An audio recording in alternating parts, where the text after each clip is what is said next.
ইউনুস একটা বিশ্ব বাটপার, ইউনুস একটা বিশ্ব বাটপার।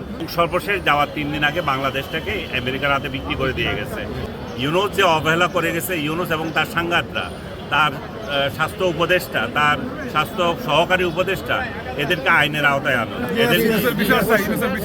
এদেরকে আইনের আওতায় না আনলে বারবার এই ঘটনা ঘটতেই থাকবে। যারা ক্ষমতায় আসবে তারা অপকর্ম করে বিদায় নিতে পারবে।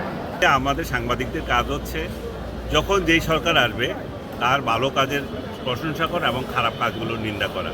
তো সেটা করে এসেছি এবং ইউনুসের আমলও যখন করছিলাম তখন সে গ্রেপ্তার করেছে এবং পরবর্তীতে আজকে দেখা যাচ্ছে যে ইউনুস যে একটা অপশাসন কায়েম করেছিল, 18 মাস দিয়ে বাংলাদেশটাকে একটা ধ্বংস করে দিয়ে গেছে, বাংলাদেশের প্রতিটা ইনস্টিটিউশন ধ্বংস করেছে এবং নিজের চুরি চামারি করে কীভাবে নিজের অর্থ লাভ করা যায়, নিজের মামলাগুলো খারিজ করা যায়, আয়কর ফাঁকি দেওয়া যায়, সব কিছু ইউনুস নিজে করে দিয়ে গেছে এবং সর্বশেষ যাওয়ার 3 দিন আগে বাংলাদেশটাকে আমেরিকার হাতে বিক্রি করে দিয়ে গেছে।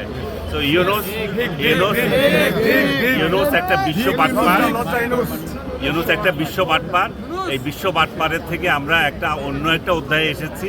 সেই অধ্যায়টা আমরা কিভাবে এই দেশটাকে আমরা এগিয়ে নিয়ে যেতে পারি, আমরা এখানেও সরকারকে সহযোগিতা করব, এখানেও সরকার ক্রিটিসাইজ করব। আমরা আজকে এতগুলো শিশু যে মারা যাচ্ছে, সেই জন্য আমরা ইউনুসের যে দুঃশাসন তারই প্রতিফলন এখন পত্রপত্রিকায় বেরিয়ে এসছে।